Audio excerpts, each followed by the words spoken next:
जिल्हा परिषद अहिल्यानगर यांनी सुरू केलेला मिशन आरंभ इयत्ता 8वी च्या अंतर्गत या 8वीच्या तासिका आपण या ठिकाणी ऑनलाईन घेत आहोत.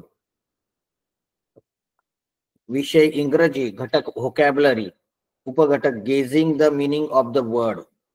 ही जी तासिका आहे ही तासिका आमचे सोमय्या विद्या मंदिर साखरवाडीचे उपशिक्षक श्री महेंद्रीकर रुपेश प्रभाकर हे घेत आहेत. मी त्यांना विनंती करतो की आपण ही तासिका सुरू करावी.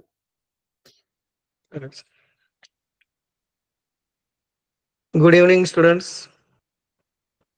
आज आपण पुढचा जो उपघटक आहे gauging the meaning of word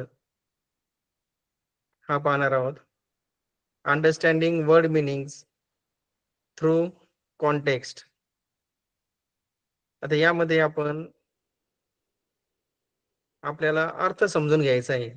जे काही आपल्याला शब्द वगैरे दिलेले असतील तर त्या शब्दांचा अर्थ, तर संदर्भ काय आहे, ते वाक्याचा संदर्भ काय आहे ते आधी लक्षात घ्यायचा आणि त्यानुसार आपल्याला काय करायचं आहे,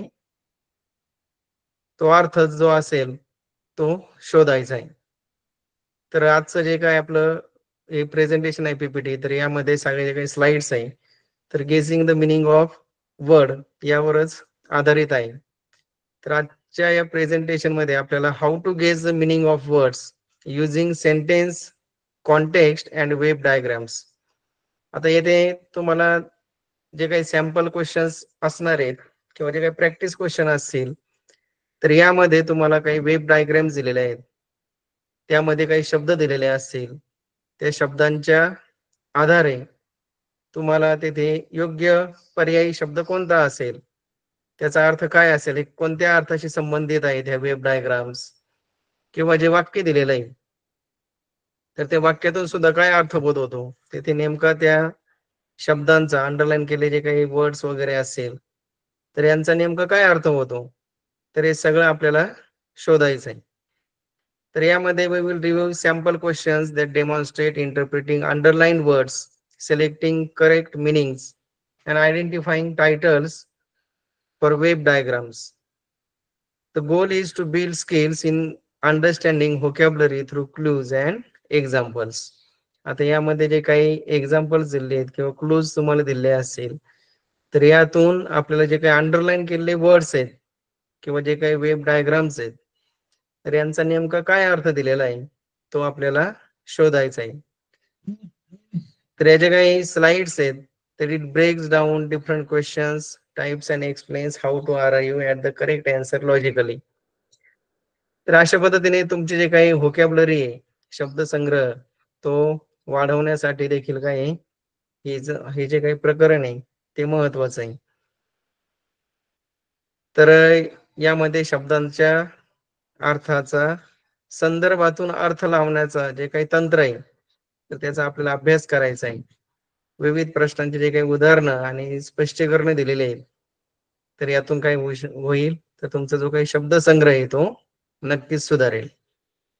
तर हे गेजिंग द वर्ड मिनिंग जे आहे हे सुरुवातीला जे काही गोष्टी सांगितल्या ते व्यवस्थित लक्षात घ्या. या प्रकरणामध्ये तुम्हाला काही वेब डायग्राम्स असणार आहेत, त्यानंतर जे काही वाक्य दिलेली आहेत त्यातील अंडरलाईन केलेले जे काही वर्ड्स असणार आहेत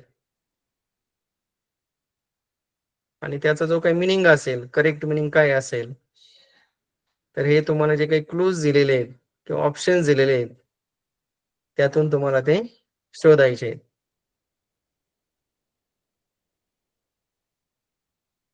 मराठी देखील व्यवस्थित समजून घ्या.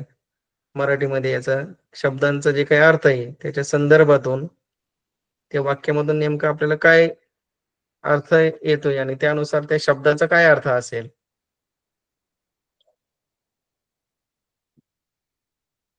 हे शोधायचं आहे.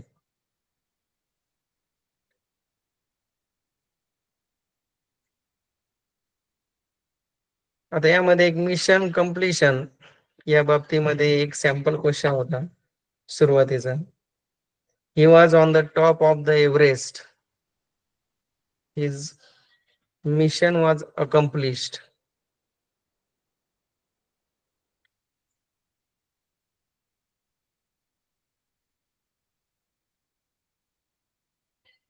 एव्हरेस्ट जे काही उंच शिखर आहे त्याच्या तो शिखरावर जाऊन पोहोचला आणि त्याचं जे काही मिशन होतं ते पूर्ण झालं.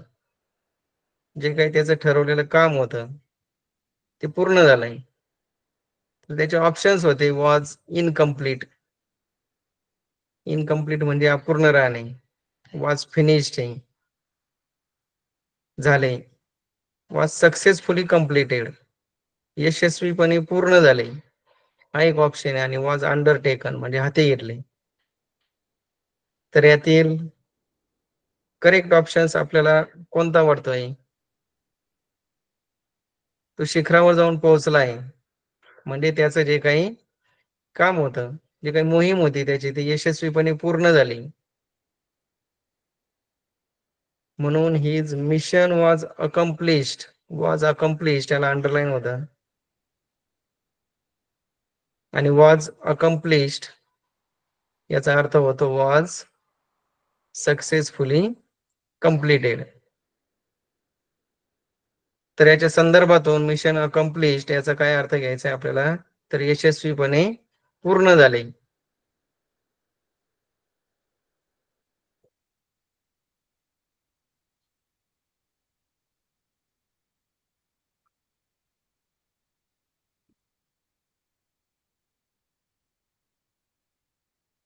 त्यावरच आधारित होतं. सुरुवातीला काही चित्राच्या स्वरूपामध्ये ती पीपीटी होती, स्लाइड होती आणि त्यानंतर आता पुढे एक क्वेश्चन येतोच. He was on the top of the Everest. आता शिखरावर पोहोचणं हे कठीण ध्येय असतं. आणि मिशन वॉज अकम्प्लिश्ड याचा अर्थ केवळ पूर्ण झालं नाहीये तर काय ते यशस्वीरित्या पूर्ण झालं असा त्याचा अर्थ होतो.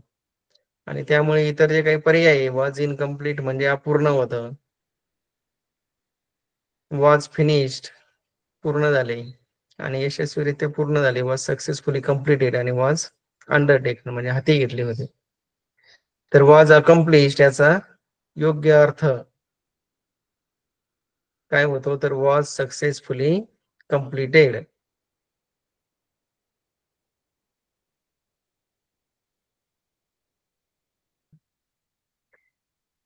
सगळ्यांनी वाचा मराठी स्पष्टीकरण, त्याचे अर्थ सुद्धा लक्षात घ्या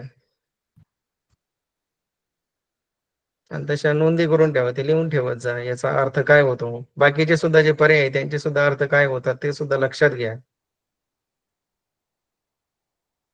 म्हणजे तुम्हाला योग्य जो पर्याय आहे तो निवडणं सोपं जाईल.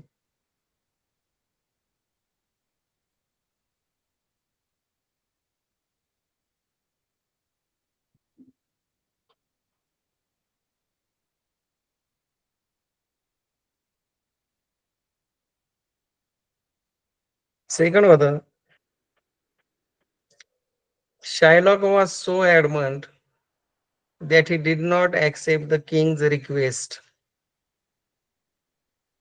आता मिनिंग ऑफ ऍडमंट, ऍडमंटचा इथे अर्थ काय होतो ते शोधायचं आहे आपल्याला. was angry, was not ready to change his mind, was ready to do what the king said, and was not ready to listen.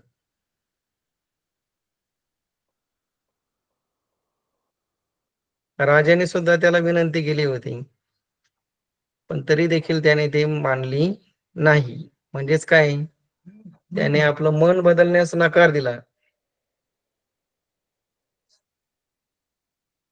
तर असा संदर्भ यातून याचा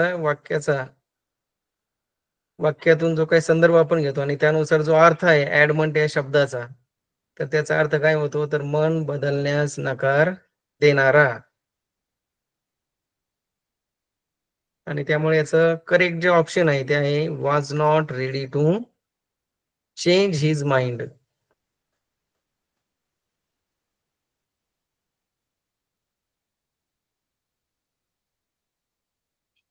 विलियम शेक्सपियर यांचं नाटक आहे द मर्चंट ऑफ व्हेनिस.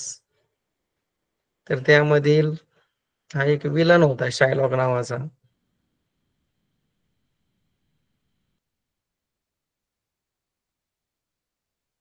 तर ऍडमंडचा अर्थ लक्षात घ्या. ऍडमंड म्हणजे मन बदलण्यास नकार देणारा. Was not ready to change his mind.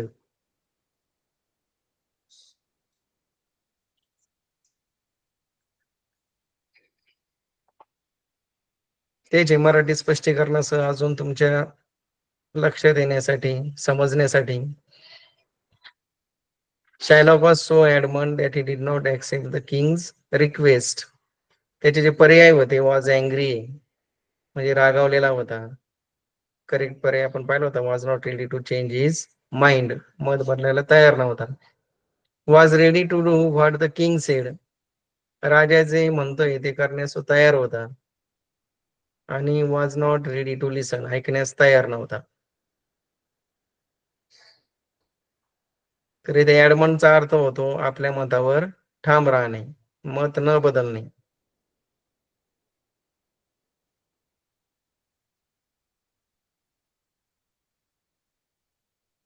बाकीचे जे काही पर्याय आहे ते काही या संदर्भानुसार जो काही अर्थ निघतो त्याला काही ते योग्य ठरत नाही. त्यामुळे योग्य जो पर्याय आहे तो आहे was not ready to change his mind.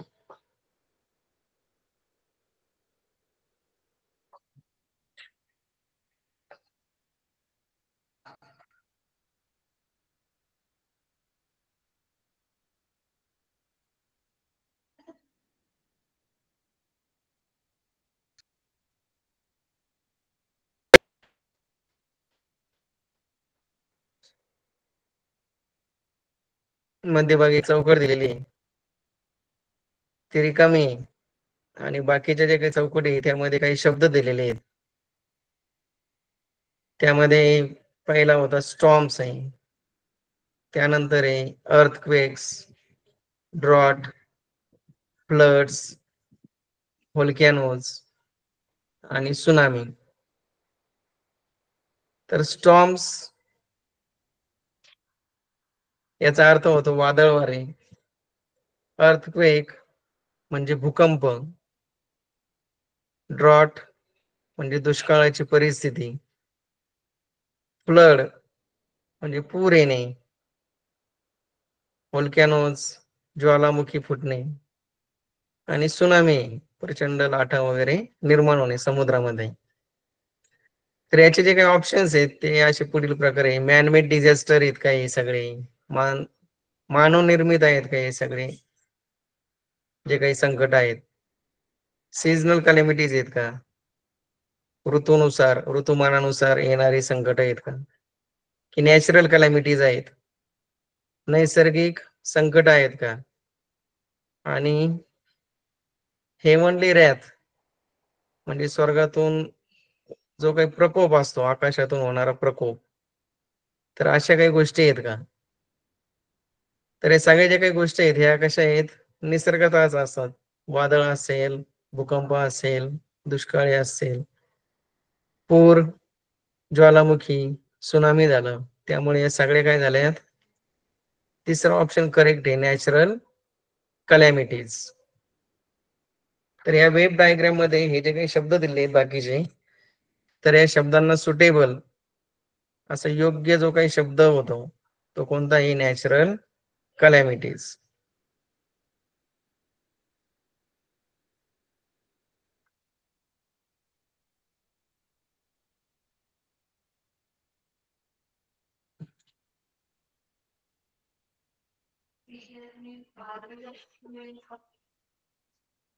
त्याच मराठीसह इथे स्पष्टीकरण दिलंय अजून. ते वेब कंटेंट्स आहेत स्टॉर्म्स, अर्थक्वेक्स, ड्रॉट, फ्लड्स, व्होल्कॅनोज आणि सुनामीज.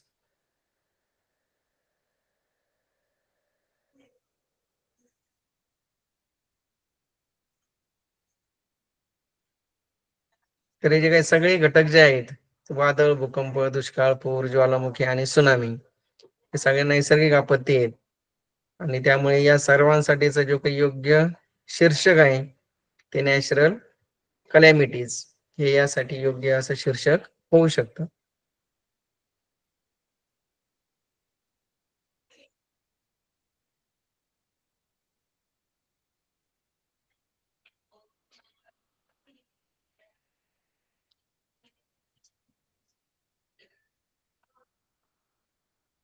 पुढचं हे चित्रामध्ये तुम्ही पाहत असाल इक्विपमेंट फॉर ऑब्झर्विंग स्टार्स.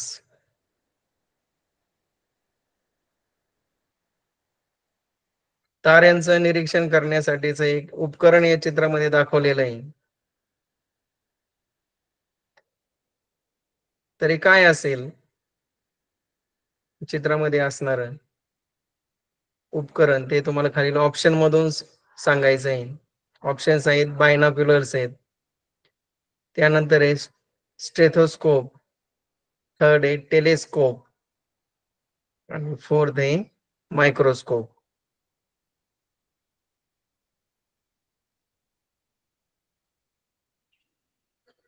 बायनॉक्युलर म्हणजे दुर्बीण असतात, डॉक्टरांच्याकडे असणारे जे काही उपकरण आहे त्याला स्टेथोस्कोप म्हणतात. टेलिस्कोप हे ताऱ्यांचं निरीक्षण करण्यासाठी वापरलं जाणारं उपकरण आहे. आणि मायक्रोस्कोप म्हणजे जे काही सूक्ष्मजीव वगैरे तुम्ही प्रयोगशाळेमध्ये त्याचा वापर केला असेल, तर या सर्वांमधून जे काही योग्य पर्याय आहे तो आहे टेलिस्कोप, ज्याच्या साहाय्याने आपण काय करत असतो, जे काही तारे आहेत त्यांचं निरीक्षण करत असतो.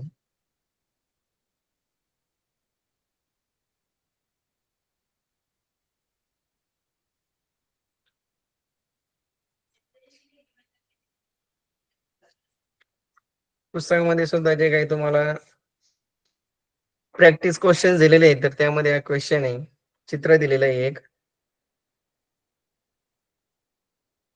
एक मुलगी ते ताऱ्यांचं निरीक्षण करताना दाखवले, दोन मुली, आणि त्या आधारे ते चित्र पाहून तुम्हाला काय करायचं होतं, त्यामध्ये कोणतं उपकरण आहे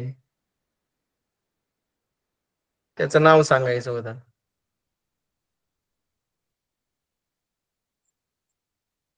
तर तारे किंवा आकाशातील ज्या वस्तू आहेत ते पाहण्यासाठी आपण टेलिस्कोप वापरतो. बायनॉक्युलर्स म्हणजे दुर्बीण, दूरवर पाहण्यासाठी मदत होते त्याची. आकाश निरीक्षणासाठी काही त्या विशेष असे नाहीये. स्टेथोस्कोप हे वैद्यकीय उपकरण आहे आणि मायक्रोस्कोप हे लहान ज्या काही गोष्टी असतील ते पाहण्यासाठी वापरले जातात. तर याचा योग्य पर्याय होता टेलिस्कोप.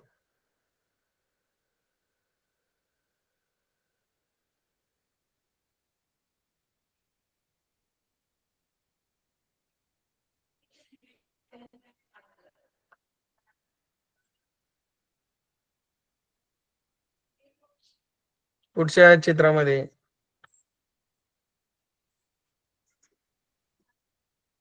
पहा, या ज्या काही गोष्टी दिल्या आहेत ही फक्त वेब कंटेंट दिले, त्यात चित्र दिलेलं नाहीये तुम्हाला पुस्तकामध्ये. तसं title of web diagram of entertainment on entertainment.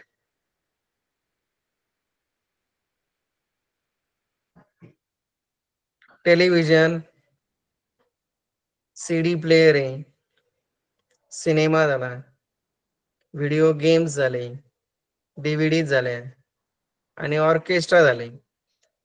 तर हे सगळे जे काही साधन आहे ते कशाचे आहेत याचे ऑप्शन पुढे विचारलेले आहेत.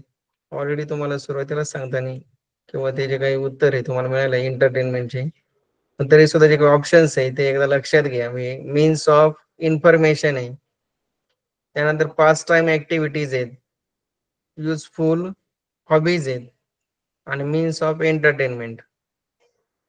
तर हे सगळे जे काही गोष्टी आहेत त्यातून काय होतं, आपलं मनोरंजन होत असतं. मनोरंजनासाठी या गोष्टी उपयुक्त ठरतात, म्हणून ते सगळे काय आहेत तर एंटरटेनमेंट, मीन्स ऑफ एंटरटेनमेंट आहेत.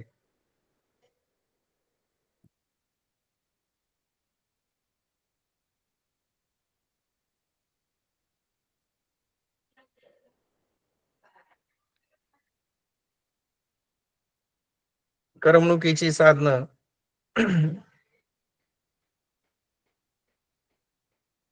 Television, CD player, cinema, video games, DVDs आणि orchestra.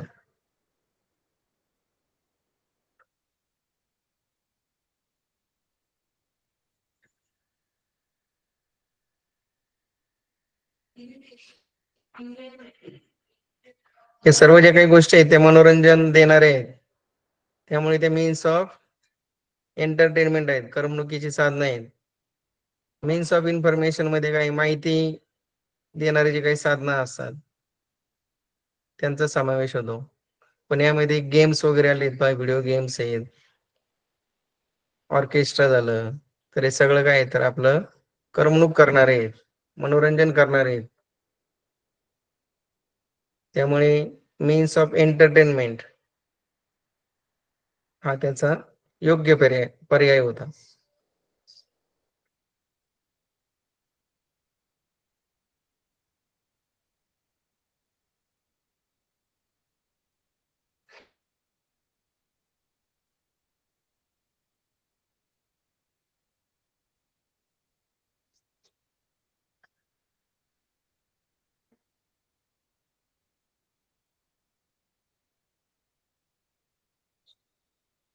Madhu didn't get a medal in sports.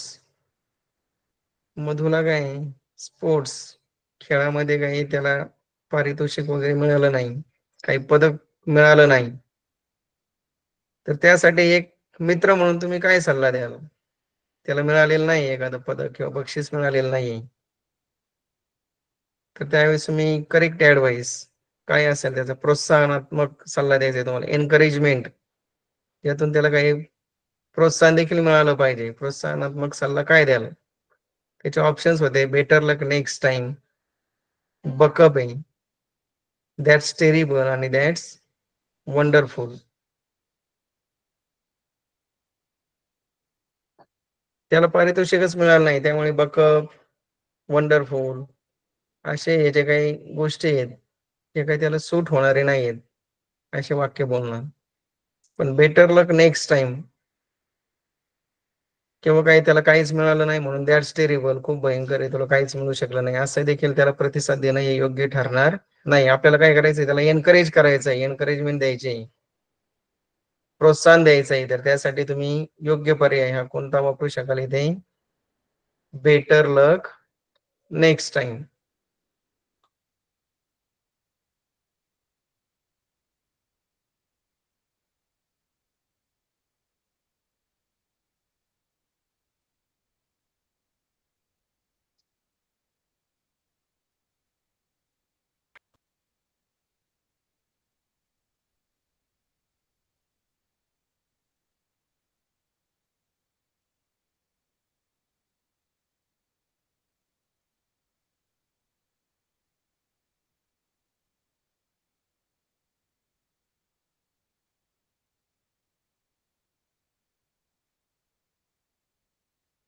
परत एकदा हे सगळ्यांनी वाचा, व्यवस्थित लक्षात घ्या.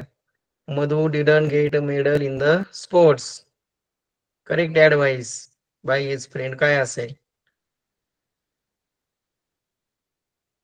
बेटर लक नेक्स्ट टाइमचा अर्थ पुढच्या वेळेस नशीब आजमाव, बकअप म्हणजे सावर किंवा काही हिंमत देणारी ते एक सूचना आहे. दॅट्स टेरिबल म्हणजे खूप वाईट झालं. दॅट्स वंडरफुल म्हणजे खूप छान, त्याला पदक मिळालं नाही त्यावेळेस आपण काही खूप छान असं काही म्हणू शकत नाही. तर एक सकारात्मक आणि आश्वासक असा जो सल्ला आहे तो आहे बेटर लक नेक्स्ट टाइम.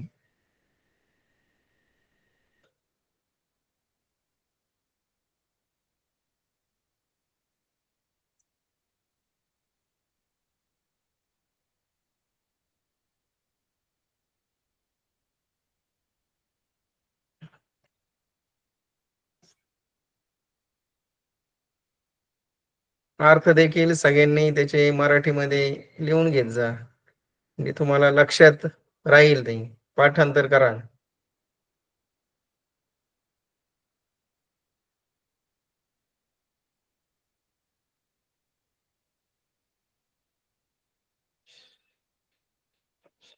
त्यानंतरच आहे meaning of potato vada and meaning of horizon आहे.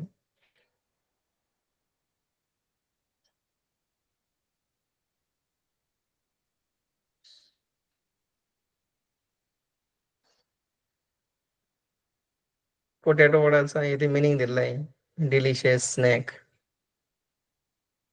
स्वादिष्ट पदार्थ. हॉरिझॉनचा आहे the line where land and sea meets, जिथे आपल्याला काय आकाश आणि जमीन किंवा आकाश जमिनीला टेकल्यासारखे वाटते किंवा त्यांचा मिलाप झालेला आहे असं दिसतंय, त्याला म्हणायचं हॉरिझॉन.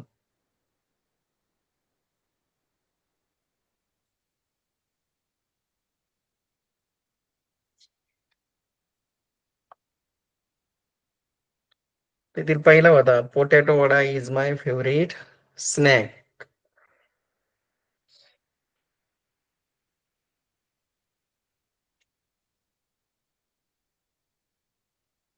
फेवरेटचा मिनिंग, आता इथून काय संदर्भ लागतो, पोटॅटो वडा, त्यानुसार संदर्भ, फेवरेटचा संदर्भ काय असतो, त्याचा अर्थ काय होईल या वाक्याच्या संदर्भानुसार. तर खाली ऑप्शन दिलेले आहेत. पहिला आहे लाइकेबल आहे, दुसरा आहे डिलिशियस स्नॅक, त्यानंतरचा आहे like more than other snacks, आणि पुढचा आहे प्लीझंट. तर यांचे अर्थ सुद्धा लक्षात घ्या. लाइकेबलचा काय होतो, आवडता. डिलिशियस स्नॅक, चविष्ट खाण्याची वस्तू आहे. फेवरेट म्हटल्यावर काय, इतरांपेक्षा देखील अधिक आवडणारा, म्हणून काय येतो like more than other snacks, म्हणजे इतर जे काही खाद्यपदार्थ आहेत तर त्यातूनही सर्वात जास्त आवडणारा, हा त्याचा योग्य पर्याय आहे. आणि प्लेझंटचा अर्थ होतो सुखद. फेवरेट म्हणजे सर्वात आवडती गोष्ट, इतरांपेक्षा, इतर सगळ्यांपेक्षा जास्त प्रिय, म्हणून लाइकेबल किंवा प्लीझंट हे काय त्यापेक्षा कमी तीव्रतेचे शब्द आहेत. आणि डेलिशियस स्नॅक हा चव दर्शवतो, पण ते यातून काही इतर पदार्थांशी काही तुलना होत नाही. त्यामुळे like more than other snacks हा फेवरेटचा योग्य इथे अर्थ येतो.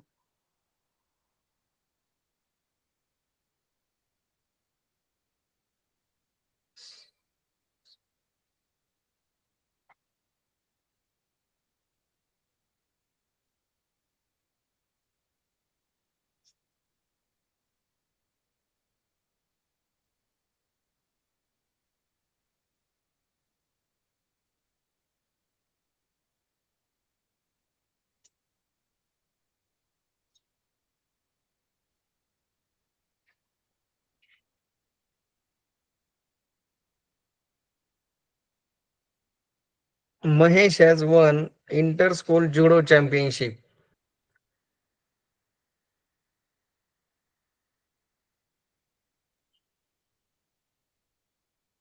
तर त्याने काय काय केलं असेल, आणि यातून आपल्याला जर जुडोची चॅम्पियनशिप त्याने जिंकली असेल तर त्यासाठी कोणता पर्याय, म्हणजे त्याला काय बोलायला पाहिजे आपण.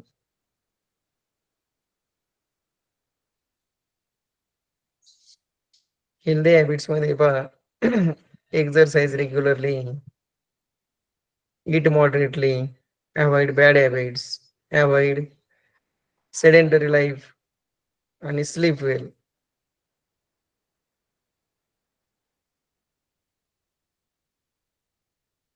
तर यावर आधारितचा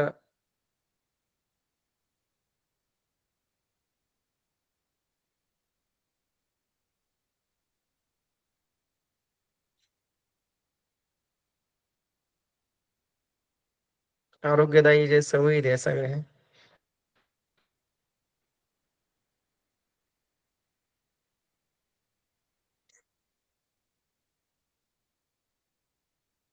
तर हे सगळे कशामध्ये येतात, हेल्दी हॅबिट्स मध्ये. ते इम्पॉर्टन्स ऑफ डिसिप्लिन मध्ये येत नाहीत. गुड रुटीन आहे, त्यानंतर हेल्दी हॅबिट्स, आरोग्यदायी सवयी आहेत सगळे, एक्सरसाइज रेग्युलरली, त्यानंतर काही वाईट सवयी, किक द बॅड हॅबिट्स आहे. eat moderately, avoid sedentary living, आणि sleep well.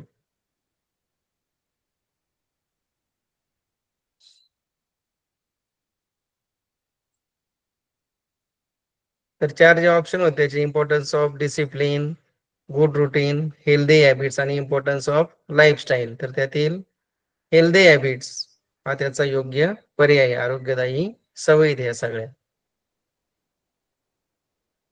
वाईट सवयी टाळल्या पाहिजेत, आपण नियमित व्यायाम केला पाहिजे, जे काही खाणं पिणं आहे त्यावर देखील आपण काय केलं पाहिजे, नियंत्रण ठेवलं पाहिजे.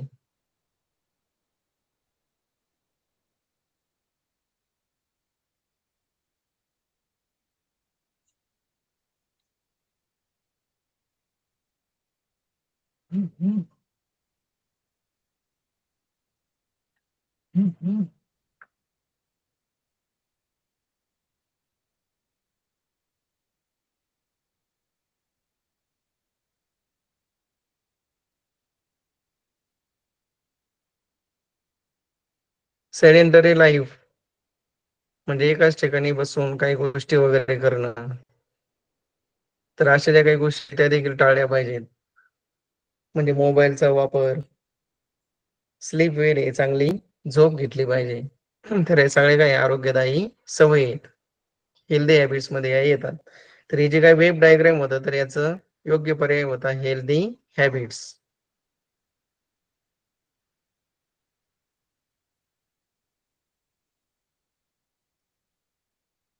बंपर क्रॉप हे चित्रावरून तुमच्या लक्षात आलं असेल, बंपर क्रॉपचं काय मिनिंग होतं.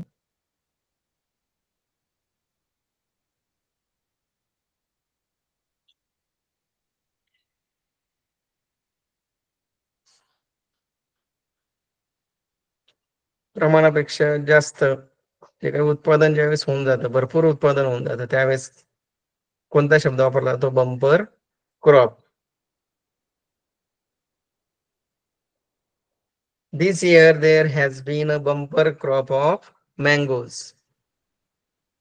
तर अतिशय मोठ्या प्रमाणात जे काही उत्पादन झालेलं आहे त्यासाठीच आहे.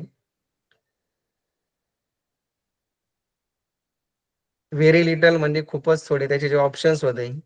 दुसरा होता व्हेरी स्मॉल अमाऊंट, लहान प्रमाणात, मेनी म्हणजे बरेच होतं, आणि अतिशय मोठ्या प्रमाणात, अनयुज्युअली लार्ज अमाऊंट. त्यामुळे बंपर क्रॉप याचा जो काही योग्य पर्याय तो आहे अनयुज्युअली लार्ज अमाऊंट, अतिशय मोठ्या प्रमाणात. आंब्यांचं मोठ्या प्रमाणात उत्पादन झालं या वर्षी. तर वाक्याचा जो काही संदर्भ आहे तो लक्षात घेऊन बंपरचा आपल्याला अर्थ येथे सांगायचा होता. तर बंपरचा अर्थ होतो अनयुज्युअली लार्ज अमाऊंट, अतिशय मोठ्या प्रमाणात.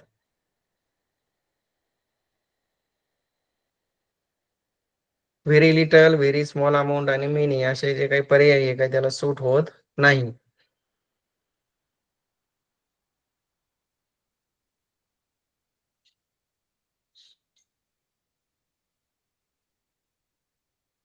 आधीच्या स्लाइड मध्ये आपण हे पाहिलं होतं, Mahesh has one inter school judo championship. तर हा जुडोची जी काही स्पर्धा होती तर त्यामध्ये त्याने विजय मिळवला आहे.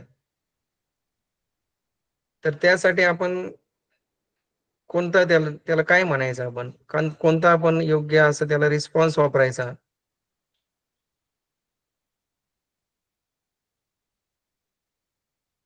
दॅट्स अनबिलिव्हेबल एक आहे, इट्स ओके, ठीक आहे, विश्वास बसत नाही, कॉंग्रॅच्युलेशन्स म्हणजे अभिनंदन, आणि ट्राय अगेन म्हणजे पुन्हा प्रयत्न करा. आता तो जिंकलेलाच आहे त्यामुळे त्याला काय आपण पुन्हा प्रयत्न करा असं काही म्हणणं योग्य ठरणार नाही. ठीक आहे म्हणजे न्यूट्रल झालं ते रिस्पॉन्स. आणि अनबिलिव्हेबल हा सुद्धा त्याला पर्याय ठरू शकतो, परंतु येथे त्याने जे काही स्पर्धा जिंकलेली आहे त्यासाठी त्याचं अभिनंदनच करायला पाहिजे. म्हणून काय, कॉंग्रॅच्युलेशन्स. हा जो काही पर्याय आहे तो योग्य ठरतो.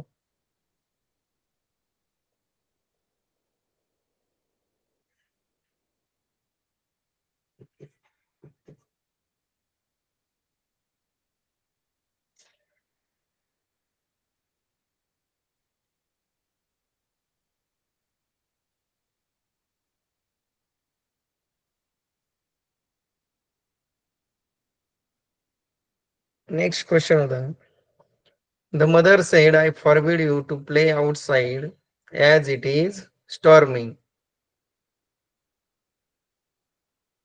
टू करेक्ट अल्टरनेटिव्ह आपल्याला इथे सांगायचे आहेत.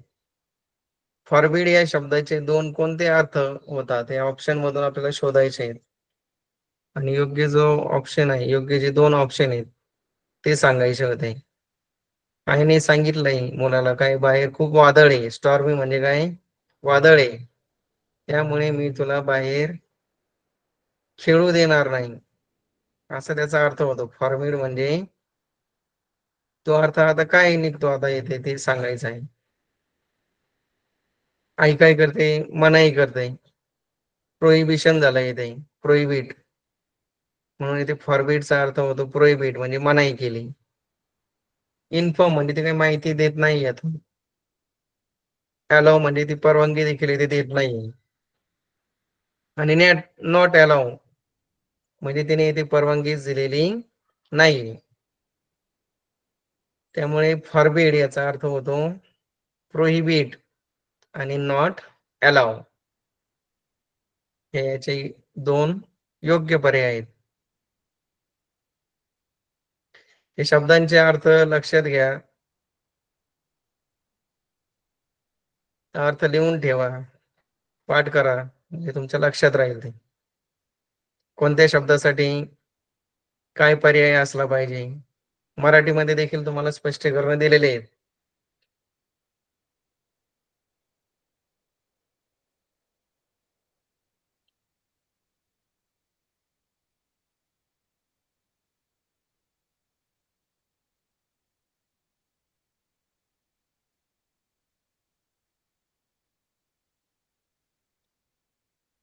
पुढचं आहे, after completing his work in the garden he was totally exhausted. बागेमध्ये त्याने काम केलं, पूर्ण दिवस कंप्लीट केलंय म्हणजे पूर्ण दिवसभर त्याने काम केलं असेल आणि त्यामुळे तो टोटली एक्झॉस्ट झाला. तर याचे जे ऑप्शन दिले त्यातून एक्झॉस्टचा अर्थ काय असेल, टोटली एक्झॉस्ट, ते सांगायचंय.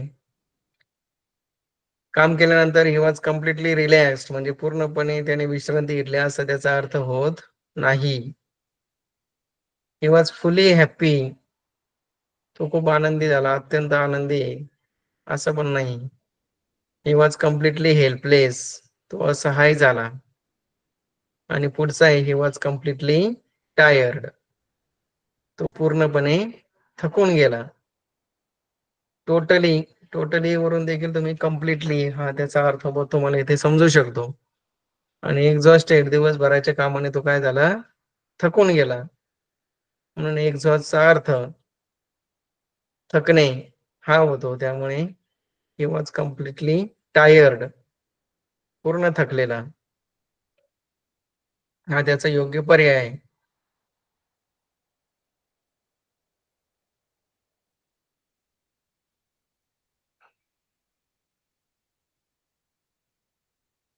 तर ही वॉज टोटली एक्झॉस्टेड, त्याचं ही वॉज कम्प्लिटली टायर्ड.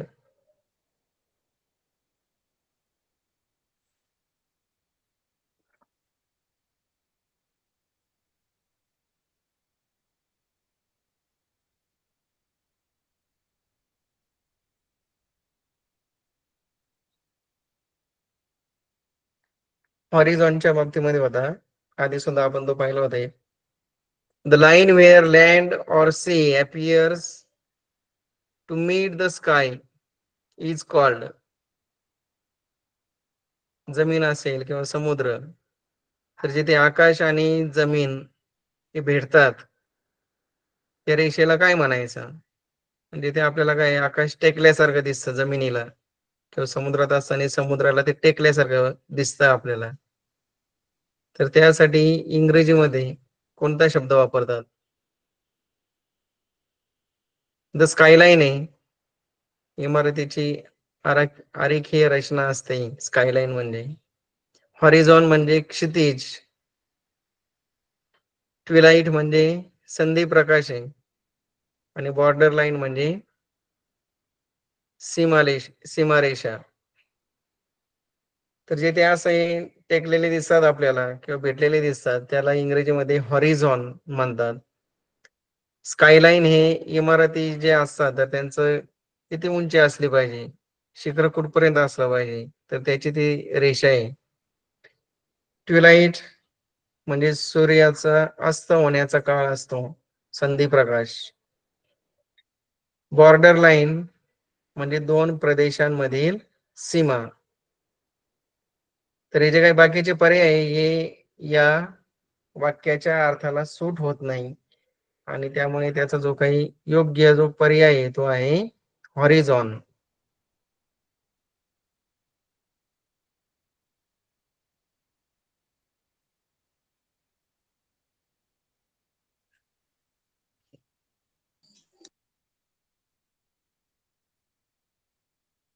बाकीच्या शब्दांचे अर्थ देखील लक्षात घ्या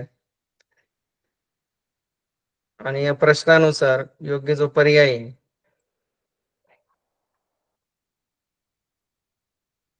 तो देखील लक्षात घ्या.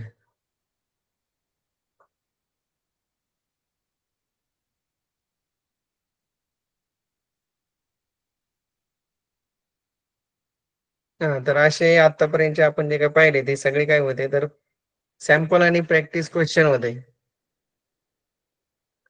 आता इतर अजून तुमच्या माहितीसाठी काही शब्द आहेत त्यातले सुद्धा काही घेतलेले आहेत, त्यांचे मराठी मिनिंग आहेत आणि सॅम्पल सेंटेन्स दिले, एक्झाम्पल काही दिले आहेत. हे वाचा, त्यातून काय अर्थ निघतो तो देखील लक्षात घ्या.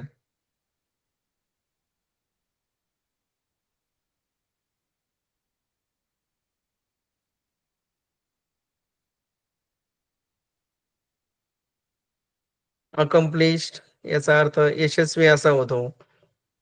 वाक्यामध्ये त्याचा उपयोग शी अकम्प्लिश्ड ऑल हर गोल्स. एक्झॉस्टेड शेवटची जी स्लाइड आहे आपण ती पाहिलं होतं, खूप थकलेला. He was exhausted after the marathon.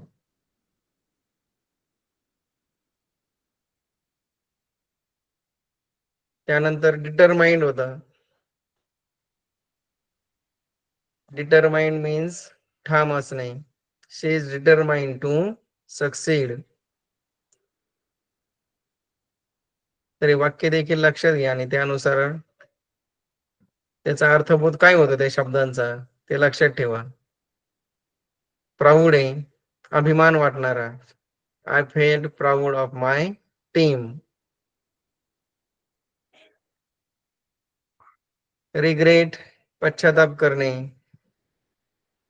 He regrets not studying harder. अभ्यास व्यवस्थित नाही केला म्हणून काय आता त्याला पश्चाताप होतोय. मोटिवेटेड प्रेरित करणारा. The speech motivated the students. भाषणामुळे विद्यार्थी प्रेरित झाले. फ्युरियस आहे खूप रागावलेला. She was furious when she heard the news. बातमी ऐकून तिला खूप राग आला. जॉयफुल म्हणजे आनंदी. The kids were joyful during the trip. सहलीला गेली म्हणून काही सगळेजण आनंदी झाले. कॉन्फिडंट आत्मविश्वासू आहे. त्याने आत्मविश्वासाने भाषण केलं. ही गेव अ कॉन्फिडंट स्पीच.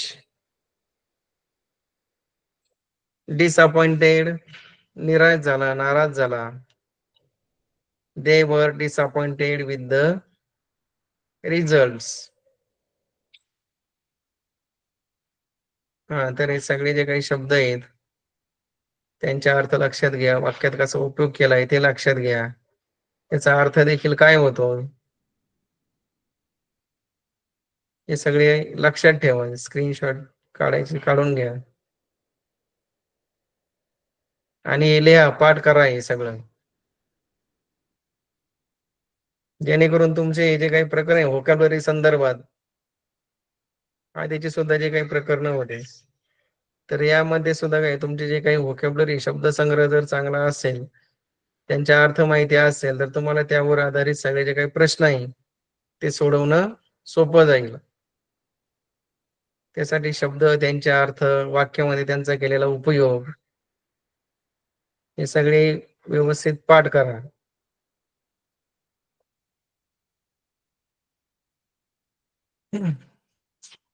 पुढचे काही शब्द पहा.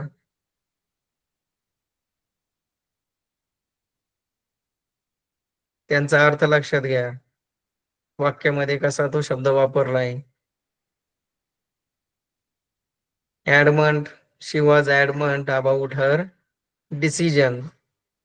ती ठाम होती, तिने जो काही निर्णय घेतला त्यावर. पोलाइट मीन्स विनम्र. He gave a polite reply. त्याने नम्रपणे उत्तर दिलं, विनम्रतेने तो बोलला.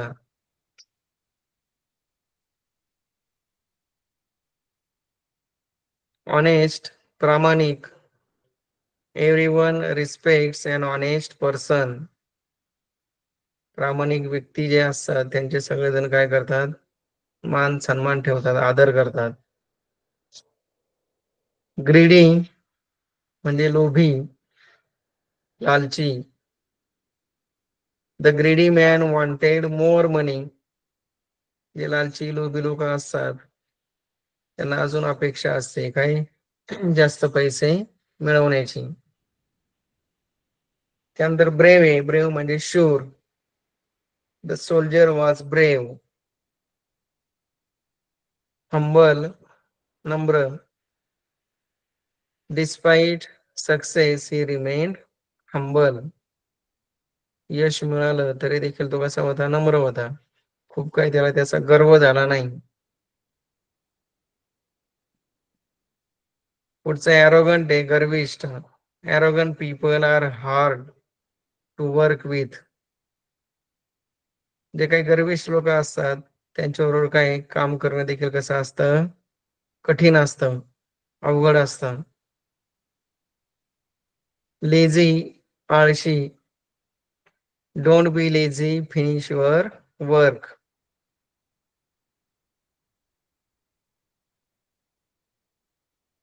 त्यानंतर एक क्युरियस म्हणजे उत्सुक. The child was curious about stars. Next is clever, हुशार. शी फाउंड अ क्लेवर सोल्युशन.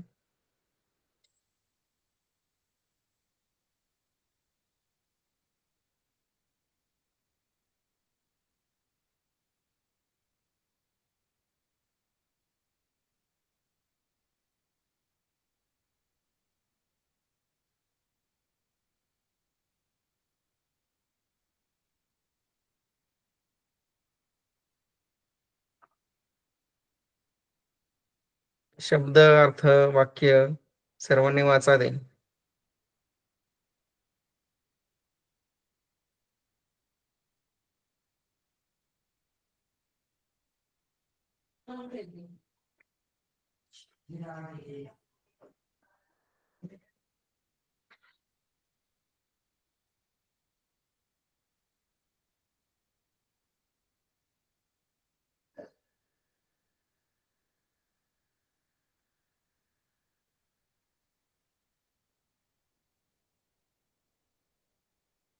पुढच्या स्लाइड मधले पहा अजून काही शब्द.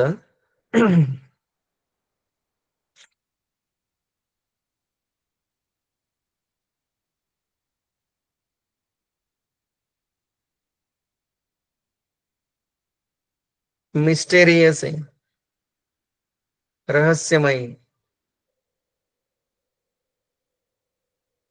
The forest looked mysterious at night.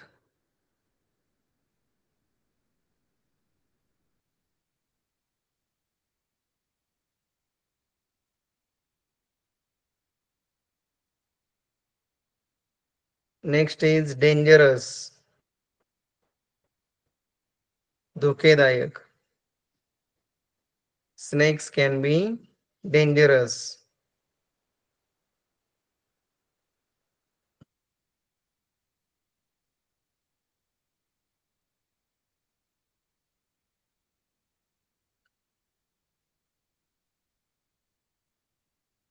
पुढचं आहे ancient. प्राचीन. This is an ancient temple.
Magical, जादुई, लेजेंडरी, दंतकथा सदृश्य आहेत, प्रसिद्ध.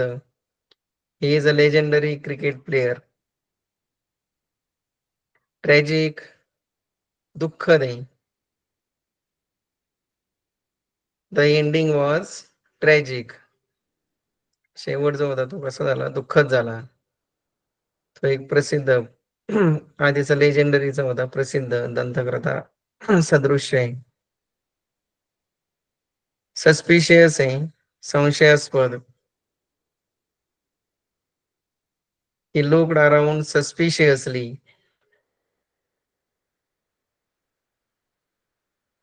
बाकीच्या ज्या काही गोष्टी आहेत त्याला सगळ्या कशा वाटत होत्या, संशयास्पद.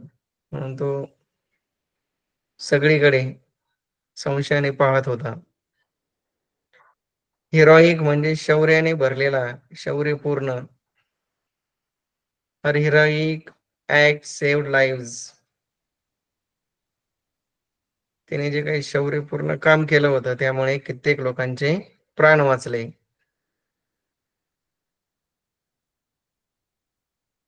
क्लमझी, हातपाय चालवता न येणारा. त्याला वेंदळा किंवा बावळट अशा पद्धती देखील शब्द वापरतात. He is a bit clumsy with tools. त्याला जे काही साहित्य आहे ते काही व्यवस्थित वापरता येत नाही.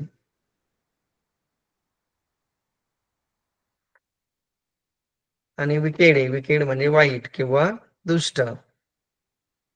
The wicked queen punish them. जी काही दुष्ट राणी होती तिने त्यांना शिक्षा केली.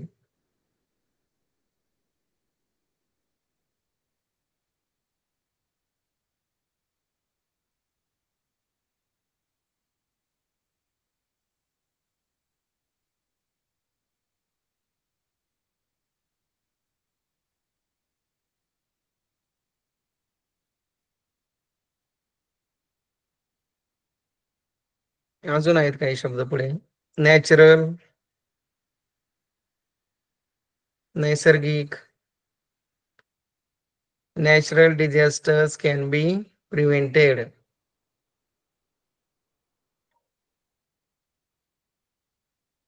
Disaster, calamities. कलॅमिटी हा शब्द आला होता आधी. नॅचरल कलॅमिटीज आपण जे काही आधी स्लाइड्स पाहिल्या होत्या.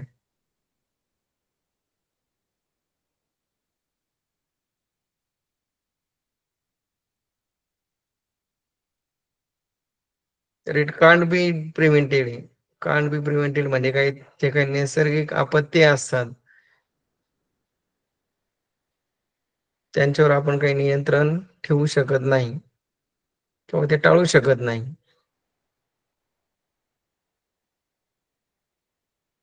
व्हायलंट आहे पुढचा. व्हायलंट म्हणजे हिंसक. The storm was violent and deadly. जे वादळ सुटलं होतं ते कसं होतं, अतिशय हिंसक होतं अँड डेडली, त्यामुळे खूप काही नुकसान झालं. वाताहत झाली हा शब्द वापरला जातो. किंवा मनुष्य प्राणी त्यामध्ये जर मारले गेले असेल तर डेडली. रिमोट, दूरस्थ, दूरवरचे. They live in a remote village. ते काय दूरच्या गावात राहतात. फॅमिलियर म्हणजे ओळखीचा. His voice sounded familiar. त्याचा जो आवाज आहे तो थोडा ओळखीचा वाटला.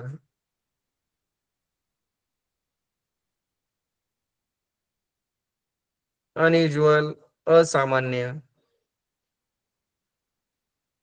The weather today is unusual.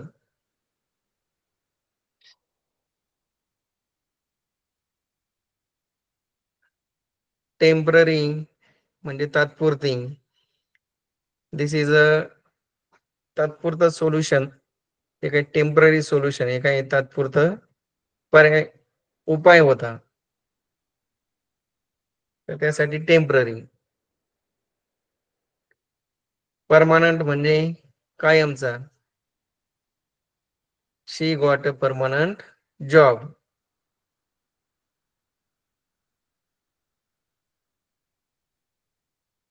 Wide spread म्हणजे व्यापक. The news caused widespread panic. जी काही बातमी होती त्यामुळे काय झालं, सर्वत्र घबराट पसरली किंवा भीती पसरली. अर्बनचा अर्थ होतो शहरी. Urban areas have more pollution. शहरी भागामध्ये जास्त प्रदूषण असतं. आणि रुरल म्हणजे ग्रामीण. The rural economy depends on farming. जी काही ग्रामीण भागातील जी काही अर्थव्यवस्था आहे ती शेतावर किंवा कृषीवर अवलंबून असते.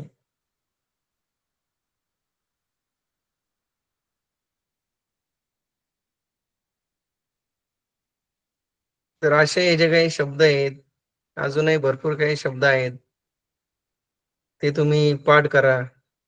वाक्यामध्ये देखील त्याचा संदर्भ काय असतो तो देखील लक्षात घ्या. जर अर्थ माहित असेल तर तुम्हाला त्याचा संदर्भ लक्षात येईल. तर त्यासाठी शब्द आणि त्यांचे अर्थ ही माहिती असणं आवश्यक आहे.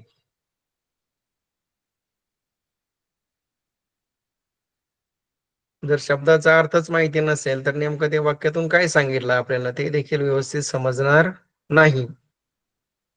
म्हणून त्यासाठी काय करा, हे जे काही सगळे शब्द जे आहेत, शब्दसंग्रह तुमचा वाढवा. व्होकॅब्युलरीचं जे स्कॉलरशिप मध्ये दिलेलं जे चॅप्टर आहे, तर यामध्ये जास्तीत जास्त असेच तुम्हाला जे काही प्रकरण आहेत ते दिलेले आहेत. आणि यातून एक दृष्टिकोन कोणता आहे, तर तुमचे जे काही शब्दसंग्रह, शब्दसाठा हा वाढला पाहिजे.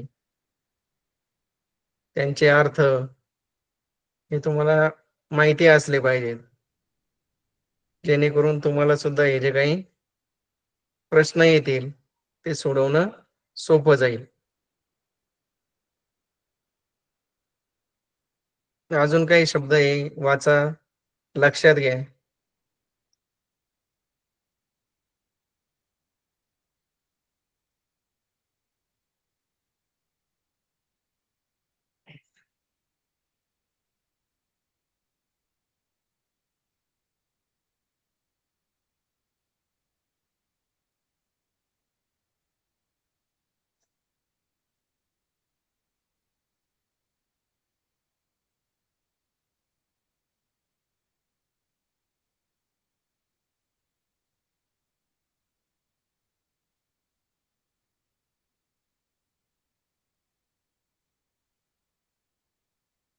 चालेल. सैंदाने सर. हा, आजची जी तासिका आहे ती आपल्या महेंद्रीकर सरांनी अतिशय सुंदर प्रकारे घेतलेली आहे. त्यांचं जिल्हा परिषद अहिल्यानगरच्या वतीने मी खूप खूप आभार मानतो आणि या ठिकाणी आजची ही तासिका संपली असं जय. थँक्यू.